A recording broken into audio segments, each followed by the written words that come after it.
మీరు ఎలా ఉంటారంటే సార్, పేలిపోవడానికి సిద్ధంగా ఉండే ఒక డిటర్మినేటర్, ఒక బాంబులాగా ఉంటారు సార్ మీరు. అది తెలిసి జేబులో పెట్టుకుంటారా? మనకు పేలవచ్చు కదా. తీరిందా? I'm grateful to Chandrababu Naidu garu. రేపు టీడీపీలో ఉన్నారు. చంద్రబాబు నాయుడు వైఖరి కానీ లోకేష్ వైఖరి కానీ నచ్చకపోతే ఇదే రకంగా మీరు బయటకు వచ్చి మాట్లాడతారా? వీడియో పెట్టి, ప్రెస్ మీట్ పెట్టి ఎంత? నేను ఆన్సర్ చెప్తే ఢామ్ అని కళ్ళు తిరిగి పడిపోతారు. జగన్మోహన్ రెడ్డి గారు మళ్ళీ మిమ్మల్ని విమానం ఎక్కించి పోలీస్ ట్రీట్మెంట్ ఇప్పించారు అనుకోండి, మీరు ఫైట్ చేస్తారా? వద్దు అని కాంప్రమైజ్ అవుతారా? బొచ్చు అతను పీగిది లేదు. అంటే మిమ్మల్ని కంట్రోల్లో పెట్టడం కూడా ఒక పెద్ద టాస్క్ కదా సార్ రేపు చంద్రబాబు నాయుడు గారికి. ఆ కన్ను తీసిన వాడిని నేను కన్ను తీస్తా, కానీ నన్ను కనురెప్పగా చూసుకునే నేను కన్ను ఎందుకు తీస్తా? మీ దురుసు వైఖరి ఏమనుకోదు, ఒక మాట అంటారు, మీ నాలుకే మీ రాజకీయంగా శాపంగా మారిందంటే అంత రెచ్చిపోకరు రే.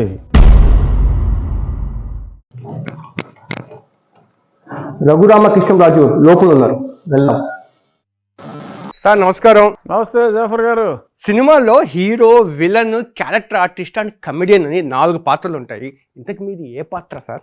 నన్ను అడిగితే హీరో అనే చెప్తాగా. మరి villain? Jaganmohan Reddy. Comedian perhaps Vijayasai Reddy. ఖచ్చితంగా ప్రొడ్యూసర్ మాత్రం చంద్రబాబు నాయుడు గారా? కాదు, ఆయన అప్పుడు మాయాబజార్ సినిమా తీసుకొని మీరు సినిమా అన్నారు కాబట్టి ఆ సినిమాలో హీరో నాగేశ్వరరావు, కానీ ఆ సినిమా అంతా ఎస్వి రంగారావు మీద నడుస్తుంది. అలాగా మాయాబజార్లో ఎస్వి రంగారావు గారి క్యారెక్టరు మా చంద్రబాబు నాయుడు గారు. సార్ ఇన్సల్ట్గా లేదా? ఎంపీ ఇప్పుడేంటి సార్, ఎంపీ లేదు, ఎమ్మెల్యే టికెట్ కన్ఫర్మ్ అయిందా? ఎస్, ఎమ్మెల్యే ఫ్రమ్ ఉండి. దీన్ని పురోగమనం అంటారా, తిరోగమనం అంటారా? ఒక రకంగా పురోగమనమే నేను అనుకుంటున్నా. అంటే ఇది ఏదో చెప్పాలని చెప్పడం కాదు. ఫర్ ఎగ్జాంపుల్, చాలామంది ఎమ్మెల్యే సీటు రాకపోతే సర్లేరా అని ఎంపీ సీటు అడుగుతున్నారు తప్ప ఆంధ్రప్రదేశ్లో ఎవరు కూడా నాకు ఎంపీఏ కావాలని అడిగిన వాళ్ళు లేరు. ఎందుకనో మరి. సార్ ఇప్పుడు మీ దురుసు వైఖరి ఏమనుకోదు, ఒక మాట అంటారు, మీ నాలుకే మీ రాజకీయంగా శాపంగా మారిందంటే బహుశా నా వరము అదే, నా శాపం అదే. ఇప్పుడు ఈ ఒక్క విషయంలో టికెట్ రాకపోవడానికి కారణము మీ నాలుకే కారణం అంటే నేను వరం అని అనుకుంటున్నా. ఎలాగా? ఎందుకంటే నాకు టికెట్ నిరాకరించింది ఎవరు?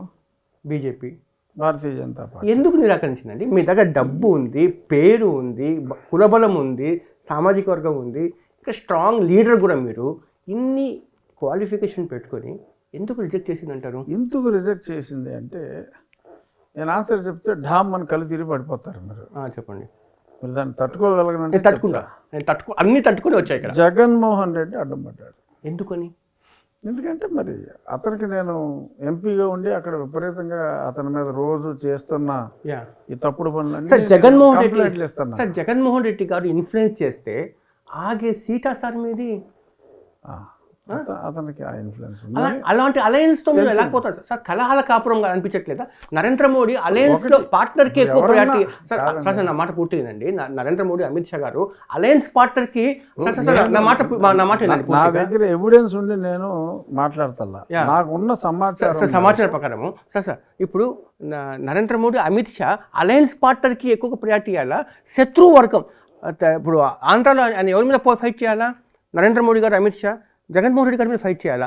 అతని మాట వింటారు కాదు కదా. ఇప్పుడు ఒక్క రఘురామకృష్ణరాజుకి సీటు ఇవ్వనంత మాత్రాన జగన్మోహన్ రెడ్డికి 11 రాజ్యసభ సభ్యులు ఉన్నారు. ఏమో అలాగేమన్నా ఆలోచించారేమో, ఏమో అయ్యుండొచ్చు. ఇప్పుడు చంద్రబాబు నాయుడు అతనేముంది, ఏదో చిన్న కోరిక కోరాడు. నేనేమన్నా మళ్ళీ అడిగానా, మాణిక్యాలు అడిగానా? ఏదో ఒక ఎంపీ సీటు అతనికి ఇవ్వద్దు అని. నరేంద్ర మోడీ గారి దగ్గర, అమిత్ షా గారి దగ్గర జగన్మోహన్ రెడ్డి స్ట్రాంగ్గా, చంద్రబాబు నాయుడు స్ట్రాంగ్గా, పవన్ కళ్యాణ్ స్ట్రాంగ్గా సార్ ఇప్పటికి? చంద్రబాబు నాయుడు గారు ఇప్పుడు స్ట్రాంగ్. కూటమి ఏర్పడిన తర్వాత స్ట్రాంగ్ అయితే మీకు టికెట్ ఎందుకు వేయలేదు? గత జన్మ వాసనలు ఉంటాయి కొంచెం. ఎలాగా ఉంటాయి మరి సార్? ఇప్పుడు ఒకటి సార్, ఇప్పుడు టీడీపీ వైఎస్ఆర్సీపీ జోలికి పోవడానికి భయపడి వణికిపోయి ఇంట్లో నుంచి బయటకు రాక ఆందోళన కార్యక్రమం చేయలేక పే కార్డు పట్టుకోలేని పరిస్థితుల్లో మీరు వచ్చి ధైర్యంగా నిలబడ్డారు కదా. మీరు నిలబడటం వల్ల క్యాడర్ ఉత్తేజమైంది, ఏది టీడీపీ క్యాడర్.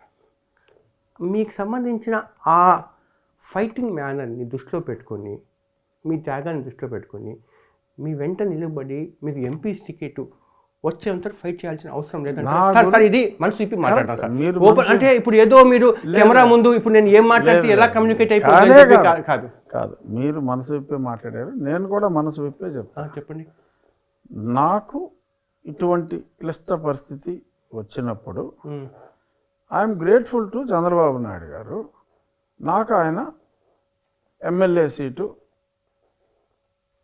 ఇవ్వటం జరిగింది నా సొంత నియోజకవర్గంలో. మనసు చంపుకుని మాట్లాడుతున్నారు మీరు.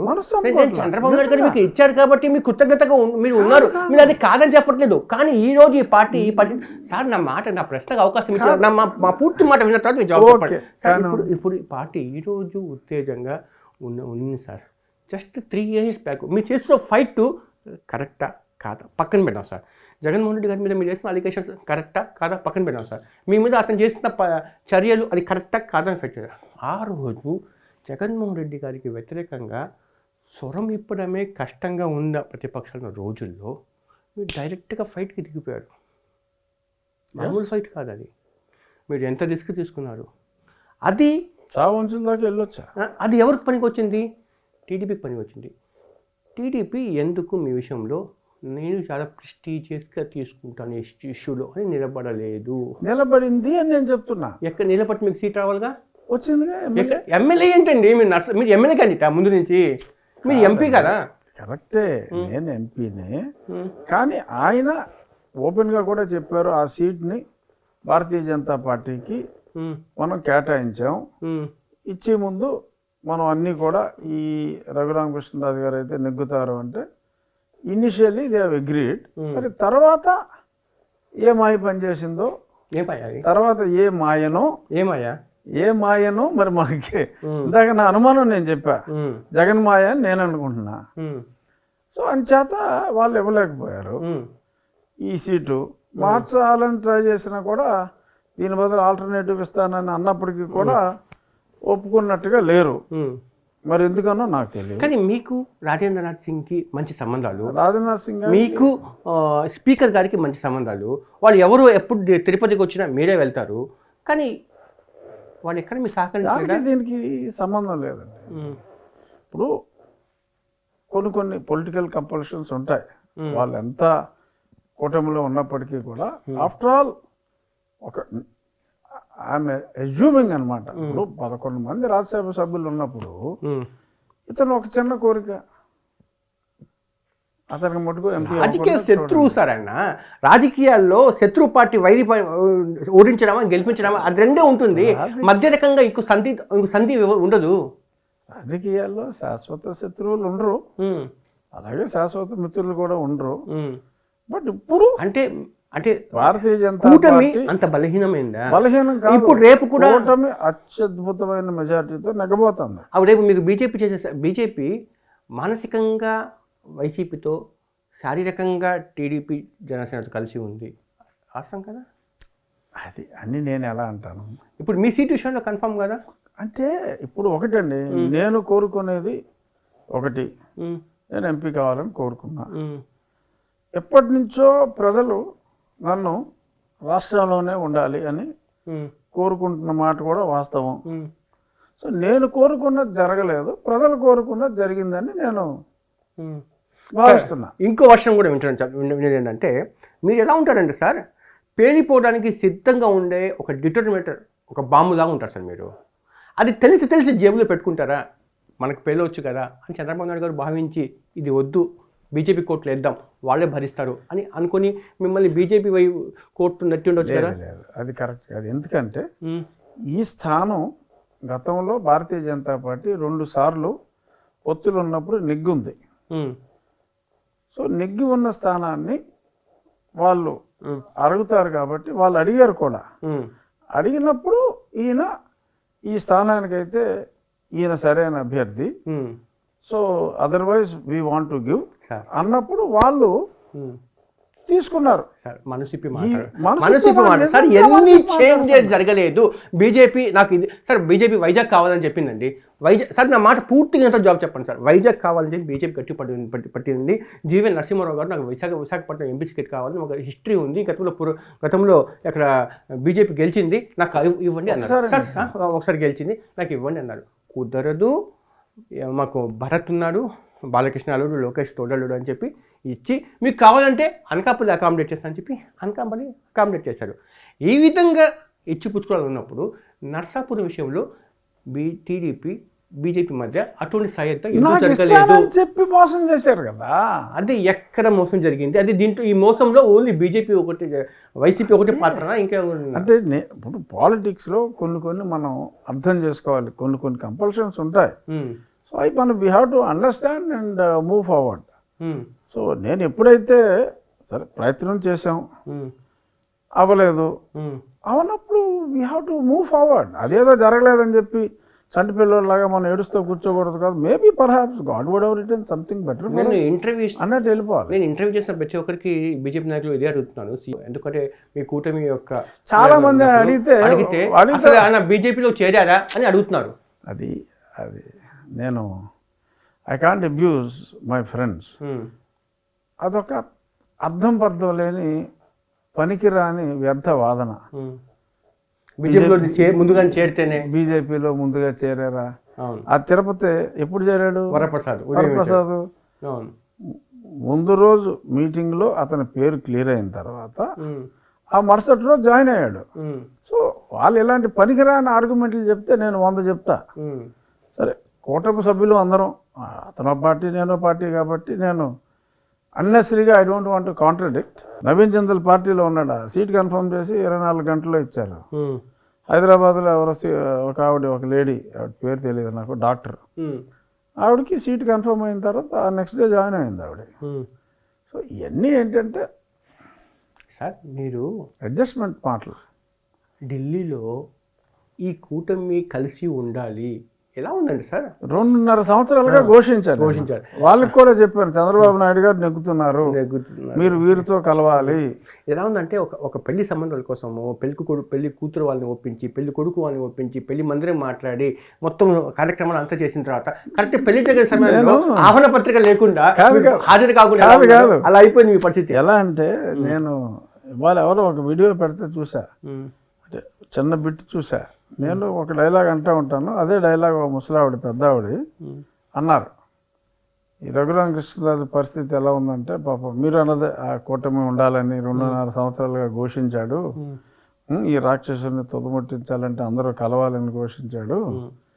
ఎలా ఉందంటే సామెతలు చెప్పే బల్లి కుర్తిలో పడ్డట్టు అయిపోయింది అతని పరిస్థితి పాపం అని చెప్పారు. శకునాలు చెప్పే బల్లి కుర్తిలో పడ్డట్టుగా తయారైందని. Yes, it is the most apt comparison. నేను ఆవిడ పేరు తెలుసుకుని అభినందిస్తాను కూడా. డెఫినెట్గా that is the most apt comparison. Sir, నేను ఇంతకుముందు ఇంటర్వ్యూ చేసినప్పుడు నరేంద్ర మోడీ గారు సూపర్, అమోఘం, అద్భుతం, కారణ జన్ముడు అన్నారు కదా, ఇప్పుడు కూడా అదే అంటారా? అంటే అక్కడి నుంచే చెప్తున్నా. ఆ అభిప్రాయం అయితే నేను మార్చుకోవాలా. ఇప్పుడు ఇంతకుముందు ఎక్స్క్లూజివ్గా ఎస్ అభిప్రాయం అలాగే ఉంటూ, కానీ అతనైనా మామూలు మనిషే కదా అని అనిపించింది. ఇప్పుడు రాగద్వేషాలు అంటే నాట్ అఫెక్షన్ అండ్ డిసఫెక్షన్, రాజకీయాలకు అతీతుడు కాదు కదా అని. సార్, ఇంకోటి, రాజకీయాలు ఎన్ని సంవత్సరాలు రకరకాల అనుభవాలు వచ్చాయి మీకు, అది వేరు. ఈ 2 months నుంచి గడించిన అనుభవము పెద్ద పాఠం నేర్పించింది అనిపిస్తుందా? పెద్ద పాఠం అంటే ఇట్స్ నైస్ ఎక్స్పీరియన్స్. అంటే మీ పుస్తకం లేని కొత్త పేజీలు వచ్చి చేరాయి, మీరు ఎక్స్పెక్ట్ చేయలేని పేజీలు అన్నట్టు కనిపించింది. నేనైతే ఎక్స్పెక్ట్ చేయలేదు కదా. నేనైతే ఎక్స్పెక్ట్ చేయాల, but I'm really enjoying it. హానెస్ట్గా swear on God I'm enjoying it. కానీ అప్పుడు నేను ఢిల్లీకి వచ్చి మీ ఇంట్లో నేను ఇంటర్వ్యూ చేశాను. ఆ రోజుల్లో మాట్లాడినప్పుడు త్రిపుల్ ఆర్కి ఉండే వేరు కాన్ఫిడెన్స్, మీ మాటలు అంతా కొంచెము మీరు ఎక్సాగ్రేషన్ ఉంటారు కనిపిస్తుంది కదా ఒక రకంగా. మీరు నమ్మితే, మీరు ఇష్టపడితే, మీరు విశ్వసిస్తే వాళ్ళ గురించి ఎక్కువగా భుజాల మీద వేసుకొని మొత్తం పూసుకొని రాసుకొని చేస్తారేమో అనిపిస్తుంది కదా. నా నేచర్ అదే కదా. ఇప్పుడు కొంచెం మారాలనిపించిందా? అంటే భుజాన్ని వేసుకోవాల్సిన అవసరం లేదనిపించింది. అంతే అంతే సార్. అంత రెచ్చిపోకరు రే అని నా అంతరాత్మ చెప్తాను. లోపల త్రిపుల్ ఆర్కి అంతరాత్మ అనేది ఉంటుంది కదా, తీరిందా జాగ్రత్తగా ఉంటాం కదా. ఎలా సార్? ఇలా కదా తీరిందా కంట్రోల్ అని. న్యాచురల్, క్వైట్ న్యాచురల్ కదా. ఒక్కసారి అంత జలకే కొట్టేశాక ఒక్క క్షణమే నేను ఇప్పుడు ఈవెన్ అప్పుడు కూడా నాకు దేవుణ్ణి నమ్మేవాడిని. Everything is predetermined, everything is going as per the plan of the God. 2014లో ఇలాగే నన్ను అప్పుడు అధ్యక్షుడు జాయిన్ చేసుకుని కిషన్ రెడ్డి గారు తీసుకెళ్ళి జాయిన్ చేసి పొత్తులు ఉండాలి అని చెప్పి నేను నానా తంటాలు పడి, అప్పుడు 14లోనే రాజ్నాథ్ సింగ్ గారు నాకు క్లోజ్ కాబట్టి అప్పుడు కూడా ఆ పొత్తులో లీడ్ తీసుకుని పొత్తు అనౌన్స్ చేసి నెక్స్ట్ డే మా మేనమామ ఆయనకున్న విహెచ్పి కనెక్షన్లు వాడి సీట్ ఇవ్వకపోతే ఇంకా నాకు కొంచెం పెద్ద పెద్ద మాటలు మాట్లాడి ఆ విహెచ్పి ద్వారా సీట్ తెచ్చేసుకున్నాడు. నేను ఇక్కడే ఉన్నా, గంగరాజు గారు ఇక్కడే ఉన్నా. సడన్గా మనకి సీట్ ఎగ్గొట్టారు. ఆయన వచ్చాడు, ఇదిగో నాకు ఇచ్చారమ్మా అని చెప్పారు, wish you all the best అన్నాను. అది కూడా ఒక్క చాలామంది ఈ మధ్య గొక్కెట్ డేట్ చేస్తున్నారు సీట్లు రాబోతే అని. ఒక 10 seconds I kept quiet and I move away 2014లో. సో మనకి రాసిపెట్టలేదు ఇప్పుడు, బట్ ప్రయత్నం లోపం ఎప్పుడు ఉండదు నాకు. I will try my best. Result రాకపోతే ఒక క్షణం బాధ ఉంటుంది, డెఫినెట్గా బాధ ఉంటుంది, అండ్ ఐ మూవ్ ఆన్. కానీ మీ పర్సనాలిటీ ఇలాంటిదండి సార్. తప్పు అవతల వాళ్ళ నుంచి ఏదో ఇష్టం లేకపోతే మీకు, మీరు ఎవరిని కూడా స్పేర్ చేయరు. అది మీ పర్సనాలిటీ, అవునా కదా? అందులో మార్పు ఉంటుందా? ఒక్కొక్కసారి కనపడుతుంది, ఒక్కొక్కసారి కనపడదు. ఇప్పుడు జగన్మోహన్ రెడ్డి గారి టీంలో ఉండి మీరు ఆయన్ని కూడా సర్ఫ్ లక్స్తో ఉతికేసే పని చేశారు నచ్చకపోతే. రేపు టీడీపీలో ఉన్నారు, చంద్రబాబు నాయుడు వైఖరి కానీ లోకేష్ వైఖరి కానీ నచ్చకపోతే ఇదే రకంగా మీరు బయటకు వచ్చి మాట్లాడతారా? వీడియో పెట్టి, ప్రెస్ మీట్ పెట్టి అంత మాట్లాడరు సార్? అవసరం రాదు, వచ్చినా మాట్లాడను. ఎందుకనంటే మాట్లాడి ఏం ఉపయోగమైంది? మాట్లాడను, అవసరం రాదు. బేసిక్గా is a good ruler, so అవసరమే రాదు. హైపోథెటిక్గా ఎందుకటి ఇవన్నీ ఊహాజనితం అంతా అని చెప్పి ఏమైనా జరగకపోవచ్చు. ఏమో మీ మనసుకు నోచుకునేలాగా. Sir, you are a big personality అండి, పెద్ద. ఇది అందరిలాగా మిగతా ఎమ్మెల్యేల దగ్గర నుంచి కోరుకునే రెస్పెక్ట్ కానీ అంత కానీ అలాగా మిమ్మల్ని హ్యాండిల్ చేయలేరు. ఖచ్చితంగా మీరు స్పెషల్ కేసే. అది స్పెషల్ కేసు అది కాదు అని చెప్పి భావించిన రోజు చంద్రబాబు నాయుడు కానీ లోకేష్ గారు కానీ ఖచ్చితంగా రఘురామకృష్ణరాజులో ఉండే లోపలగా ఉండే బయటకు వచ్చి ఇక్కడ కూర్చొని మొబైల్ ఫోన్ తీసుకొని చంద్రబాబు నాయుడు గారు నాకన్నా వయసులో చాలా పెద్ద ఆయన. సో ఇప్పుడు ఆయన నన్ను ఏమన్నా కూడా ఆయన అంటే నాకు గౌరవం ఉంటుంది, అందులో ఎటువంటి సందేహం లేదు. జగన్మోహన్ రెడ్డి అనేవాడు నా ముందు బాలుడు. సో బాలుడు చాలా ఎక్స్ట్రాలు మాట్లాడేసినప్పుడు ఒళ్ళు మండింది, తప్పులు చేస్తున్నాడు చెప్పాలనిపించింది. కానీ ఇదే జగన్మోహన్ రెడ్డి గారిని మీరు గుండెల్లో పెట్టుకున్నప్పుడు సిబిఐ జాయింట్ డైరెక్టర్గా ఉన్న జేడి లక్ష్మీనారాయణ మీద కూడా స్టింగ్ ఆపరేషన్ చేశారు. సిబిఐ అంటే ఆపరేషన్ ఏం చేయాలి? కాల్ డేటా తీయడం అనేది అతని యొక్క అతని మూమెంట్ ఏంటో తెలుసుకోవడం అనేది చిన్న విషయం కాదు. అది సిబిఐ జాయింట్ డైరెక్టర్ని చేయడం అనేది ఎంత అని చెప్పి అప్పుడు ఇష్టపడ్డారు కాబట్టి. సార్ నాకు డౌట్ సార్, ఇప్పుడు ఈ క్రైసిస్ ఉంది కదా, అప్పుడంటే నేను ఒక నా స్నేహితుడు కొడుకుగా కుర్రోడు ఇబ్బంది పడుతున్నాడని చెప్పి సో ఏదో హెల్ప్ చేసే ప్రయత్నం చేసాం. పాముకు పాలు పోసి పెంచినట్టు అయింది. సార్ మీకు జరిగిన ఇన్సిడెంట్ పక్కన పెడితే ఏ కొసాన కూడా ఆంధ్రప్రదేశ్ ప్రజలకు జగన్మోహన్ రెడ్డి నుంచి ఒక మంచి జరగట్లేదా సార్? ఎక్కడ ఏ యాంగిల్ 360 డిగ్రీ చూసినా కూడా సర్వనాశనం. అతనికే మంచి జరుగుతుంది, ప్రజలకు ఏం జరగట్లా. సంక్షేమము ఎక్కడ కూడా మీకు మీరు ఒకటి ఎగ్జాంపుల్ చెప్పండి సంక్షేమం గురించి, నేను చెప్తా. పాఠశాలలలో ఉండే సౌకర్యాల కల్పన కానీ, ఇంగ్లీష్ చదవడం కానీ. నేను చెప్పేది ఏంటంటే ఇంగ్లీష్ చదువు అనేది గతంలో లేదా? చంద్రబాబు నాయుడు గారు ప్రభుత్వం ఉన్నప్పుడు ఇంగ్లీష్ చదువులు లేవా? బెండపూడికి ఎప్పుడైనా చూశారు కదా మీరు, ఆ పిల్లలు ఎలా చదువుతున్నారు? చూశాను. వాళ్ళకి అప్పుడు నేర్చుకుని వచ్చింది తప్పితే వాళ్ళకి అసలు ఏం తెలియదు. అందరూ ఫెయిల్ అయిపోయారు తర్వాత పరీక్షలో. 90% ఫెయిల్ అయిపోయారు వాళ్ళు. సార్ ఇంకోటి, రేపు టీడీపీ కూటమి అధికారంలోకి వస్తే మీకే స్పీకర్ ఇస్తారంట, నిజమేనా సార్? ఈ పిచ్చి పిచ్చి రూమర్లు అసలు ఇలాంటి డిస్కషన్ ఏం లేదా? ఎందుకు ఉంటుందండి డిస్కషన్? అసలు నా సీట్ వాళ్ళు కన్ఫర్మ్ అయితే దాని గురించి డిస్కషన్ ఎందుకు ఉంటుంది? ఏదో సోషల్ మీడియాలో అలాగా దాన్ని ఏదో బల్ల మీద కూర్చోబెట్టి ఏదో జనం వాళ్ళ మనసులో కోరుకుని సోషల్ మీడియాలో పెడతారు. So there is no truth. Sir 2019 before మీకంటూ సపరేట్ అభిమానించే వాళ్ళు లేరు. 19 తర్వాత ఇప్పుడు వచ్చింది అనుకుంటా కదా మీకంతా. ఎందుకని అది? అంటే బాగా if you compare as a percentage, అంటే మీ కమ్యూనిటీ కూడా మీకు ఎక్కువ ర్యాలీ అయింది ఈ సమయంలో. నా కమ్యూనిటీ కాదండి, I totally disagree. Every community they have rallied with me undoubtedly. ఇప్పుడు ఎందుకంటే నేను జనాల్లోకి వెళ్తే, సో నేను చాలా సంవత్సరాలు అక్కడ ఉండిపోయాడు ఢిల్లీలో. హైదరాబాద్ వచ్చాను తప్ప ఇక్కడికి రాలా. 3-4 నెలలుగా వస్తున్నా. Huge response. బాగుందండి.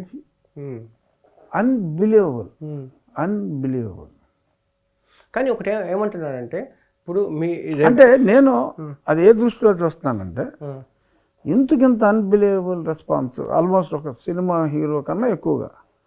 ఎందుకు అంటే I translate that into anti Jagan. I'm the symbol of anti Jagan. Anti జగన్కి నేను ఒక సింబల్ అయ్యా. మీరు ముందు చెప్పినట్టు because of my fight from last 4.5 years. మాకేంది, మాకు పెళ్ళైన 6 నెలలకే విడాకుల్లో అయిపోయింది జగన్మోహన్ రెడ్డికి నాకు. సో ఆ తర్వాత ఫైట్ నన్ను డిస్క్వాలిఫై చేయాలనుకున్నాడు, చేయలేకపోయాడు. సరే ఇప్పుడు సీట్ రాకుండా బీజేపీలో చేయగలిగాడు, ఎంపీ రాకుండా సక్సెస్ఫుల్. సో అతను గెలిచినప్పుడు అభినందించాలి జగన్మోహన్ రెడ్డిని, సాధించేవా జగన్ అని చెప్పి నేను ఒక మంచి మాట చెప్తా, తప్పలేదు. ఇప్పుడు చెప్పారు అదే అలాగా మన కూడా ఏదో రచ్చబండ చెప్పా, తాత్కాలికంగా విజయం సాధించారు, తాత్కాలికంగా విజయం సాధించావు జగన్ అని చెప్పా. సాధించినప్పుడు చెప్పాలి. కానీ ఉండిలో మీకు సీట్ ఇచ్చారు, బాగానే ఉంది. కానీ మీ ఫైట్ ఇప్పుడు మీ ఇంట్లో వాళ్ళతోనే ఉంది కదా. ఇప్పుడు ఆల్రెడీ 2 రెబల్స్ ఉన్నారు కదా లైన్లోకి. రెబల్స్ ఇప్పుడు రామరాజు గారు వారితో చంద్రబాబు నాయుడు గారు మాట్లాడారు. సో ఇద్దరు కూడా మీకు సన్నిహితులు కదా బాగా. ఇన్ఫాక్ట్ నేను జనవరిలో వచ్చినప్పుడు నాకు ఒక పక్క శివరామరాజు గారు, ఒక పక్క రామరాజు గారు నన్ను all through the rally from Rajahmundry, నాకు 10:30 గంటలు పట్టింది. 10:30 గంటలు 3 of us are together. సహజంగా మీరు గెలిస్తే మంచి సంబంధాలు ఉన్నాయి. సో ఏమి ఎటువంటి పొరపచ్చాలు లేకుండా ఐ ఫీల్ క్యాంపెయిన్ టుగెదర్. ఈ మధ్య టికెట్ మారుస్తున్నారు సార్, అటు 20% చదువుతాం. ఎన్ని డిస్టర్బెన్స్గా లేదంటారా టీడీపీ చేస్తున్న ఇది? ఎక్కడో ఒకటి అలా తప్ప పెద్దగా ఏం మార్చింది లేదు. అంటే తప్పండి చిన్న. ఎన్ని ఎక్స్పెక్ట్ చేస్తున్నారు సార్ ఈసారి స్థానాలు పార్టీగా, కూటమికి పార్టీకి? అంటే ఇన్ ఏ వర్స్ట్ కేస్ నా expectation 125. In a worst case కూటమికి in a worst case. Okay. పార్టీకి అయితే? పార్టీకి అంటే టీడీపీకి అయితే ఆల్మోస్ట్ 90% టీడీపీ ఉంటుంది. కానీ వాళ్ళు వై నాట్ 175 ముందుకు వెళ్తున్నారు వాళ్ళు? అంటే పిచ్చోని మనం ఏం చేయగలమండి. సార్ ఇంకోటి అంటే జనరల్గా ఇప్పుడు మీరున్నారు సార్, మీ యొక్క త్యాగ నిరతి అని చెప్పొచ్చు, మీ ఫైటింగ్ మేనర్ కావచ్చు. ఇప్పుడు ఈ 2-3 మంత్స్లో మీరు నేర్చుకుంది అంటే చాలా ఎక్కువగా వైసీపీ తరఫున మీరు వెళ్ళారు, అది వెళ్ళకుండా ఉంటే బాగుంటుంది అనిపించిందా, లేకపోతే టీడీపీని ఎక్కువగా ఓన్ చేసుకున్నారు, అది చేసుకోవడం బాగుంటుంది అనిపించింది? నేను టీడీపీని ఎక్కువగా ఓన్ చేసుకున్నందుకు సంతోషిస్తున్నా. టీడీపీ నన్ను హక్కును చేర్చుకున్నందుకు ఆనందిస్తున్నా. I'm grateful to Chandrababu Naidu garu and Lokesh and Pawan Kalyan garu also. Sir Tadepalli సభ జరుగుతున్నప్పుడు మీరేం చెప్పారంటే నేనే ఎంపీగా పోటీ చేయబోతున్నాను నర్సాపురం అని చెప్పారు. సరే కావాలని చెప్పారు. ఎందుకు చెప్పారు సార్? ఒక రీజనల్ పార్టీలో ఏ క్యాండిడేట్ కూడా నేనే పార్టీ అధ్యక్షులు ఉండగా మనము నేనే పోటీ చేస్తాను చెప్పొచ్చా సార్? ఎందుకు చెప్పాను? ఎందుకు అప్పుడు నేనేం చెప్పా? అప్పటికి బీజేపీ పొత్తులో కూడా రాలా. నేనేం చెప్పాను? జై తెలుగుదేశం, జై జనసేన, జై బీజేపీ అని కూడా చెప్పా. చూడండి, నేను 3 పార్టీలు కలుస్తాయని చెప్పాను. మీరు 2019 చెప్తున్నారు, నా ఇంటర్వ్యూలో చెప్పా. పిచ్చోన్నా నేను చెప్పడానికి ఏదో బ్యాక్గ్రౌండ్ వర్క్ లేకుండా, నాకు ఇన్ఫర్మేషన్ లేకుండా నేను ఎందుకు చెప్తా? కానీ ఇనిషియేటివ్ ఎవరు సార్? బీజేపీ వచ్చిందా టీడీపీ నుంచి వచ్చిందా కలవాలని చెప్పి? ఇప్పుడు మనం అది ఇప్పుడు నేను మాట్లాడకూడదు, బాగోదు. ఒకటే పాయింట్ నేను కలయిక వల్ల లాభం ఏంటి సార్? ఎవరికి లాభము? కలయిక వల్ల నాకు ఒక్కడికే నష్టం, అందరికీ లాభం. సో నేను సింపుల్ ఇప్పుడు ఆల్రెడీ ప్రజలకు లాభం, ముందు సన్నాసి పోతాడు. కానీ అది కరెక్ట్ అంటారా? యాక్చువల్గా ఆఫీసర్స్ అందరూ వన్ సైడ్ ఉన్నారంటారా? వాళ్ళ పని వాళ్ళు చేస్తూనే ఉన్నారు. అందులో అసలు మీకు ఒక 5గురికి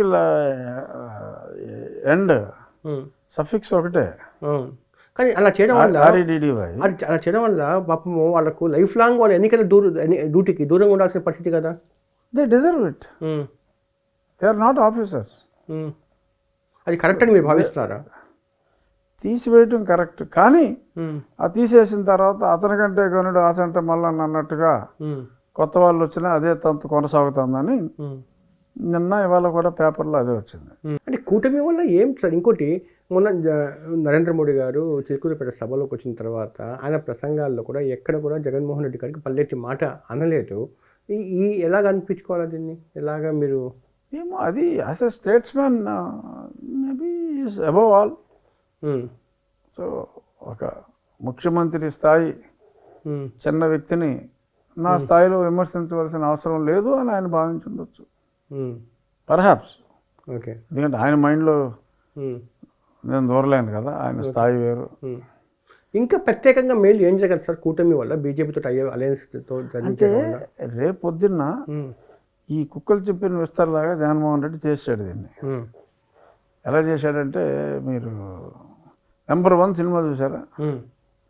అందులో మహేష్ ఆనంద్ అని ఒక విలన్ ఉంటాడు. బ్రహ్మానందం గారిని పిలిచి అతికించరా అంటాడు. అలా చేసేసాడు ఇతను. సో అది కేంద్రం సపోర్ట్ లేకపోతే జరిగే పని కాదు. అందుకని ఒక రకంగా with BJP or without BJP ఎక్స్ట్రాగా వచ్చి సీట్లు నాకు తెలిసి ఏముండవు. కానీ రాష్ట్రం అభివృద్ధి చెందాలి అంటే ఖచ్చితంగా కేంద్రంలో భారతీయ జనతా పార్టీ వస్తుంది. కాబట్టి వారితో కలిసి ఉంటే భవిష్యత్తులో ప్రజలకి మంచి జరుగుతుంది అన్న ఒకే ఒక్క ప్రజా దృక్పథంలో రాజకీయాలను కూడా పక్కన పెట్టి ఆయన ముందుకు రావటం, that is his commitment to the public.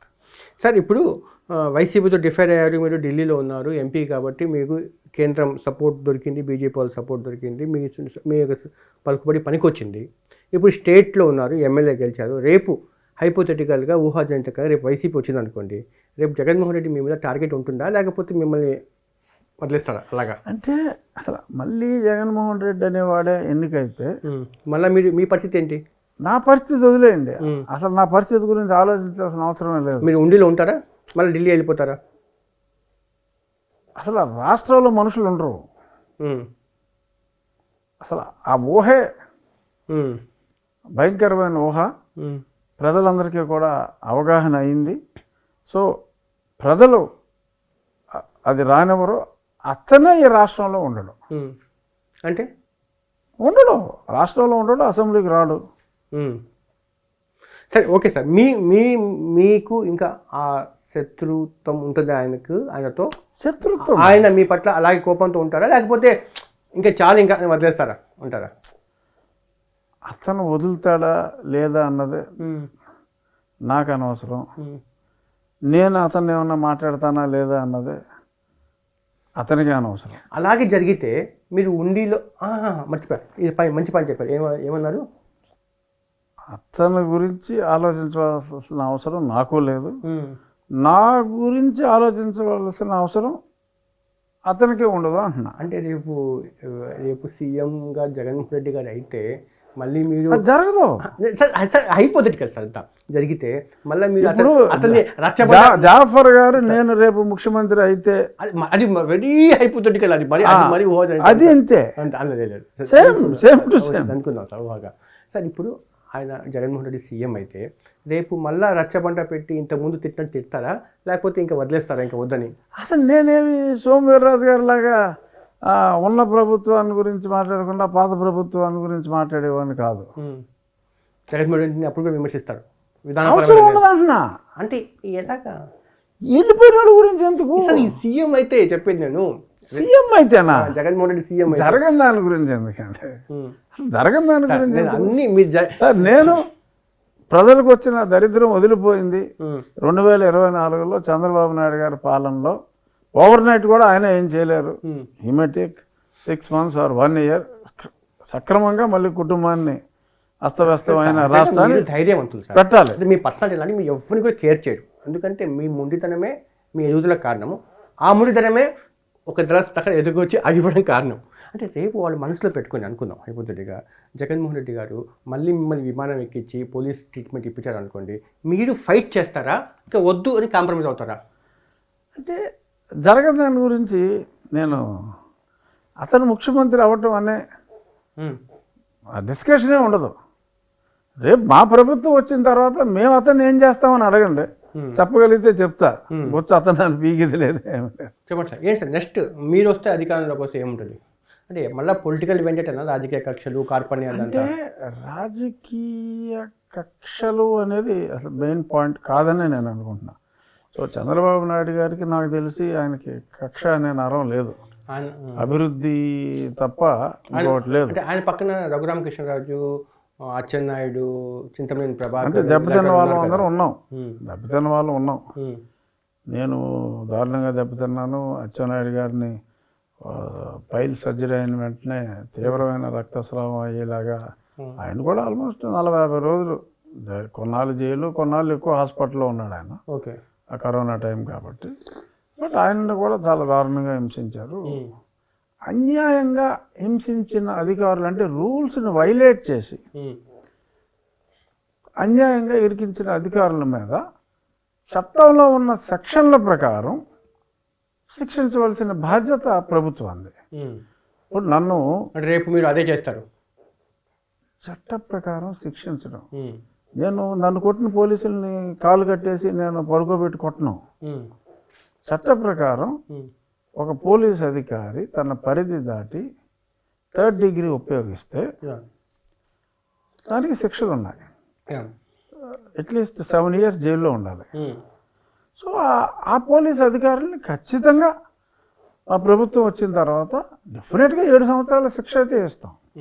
Sir ఇంకోటి, ఇప్పుడు రాజకీయంగా మీకు బీజేపీలో మీకు తడిగుడ్డ వేసి గొంతు కోసేసిన వ్యక్తి జగన్మోహన్ రెడ్డి గారు అని చెప్పి మీరు అంటున్నారు. బీజేపీలో ఎవరు సార్? ఎవరు లేరు. అంటే బీజేపీలో అనుకుంటేనే కదా, కాకపోతే సీట్ విషయంలో పొత్తు ధర్మమా? చెప్పకుండా పొత్తు ధర్మం కాదు,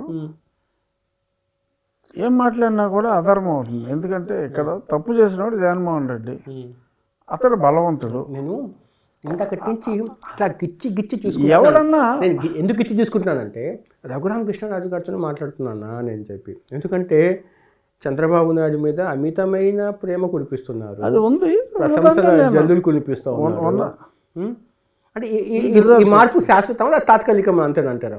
ఖచ్చితంగా శాశ్వతం. రేపు మళ్ళీ తేడా వస్తే మళ్ళీ జగన్మోహన్ రెడ్డి లాగా చంద్రబాబు నాయుడు మీద కూడా దాడి చేయడం, తేడా వచ్చే అవకాశమే లేదు.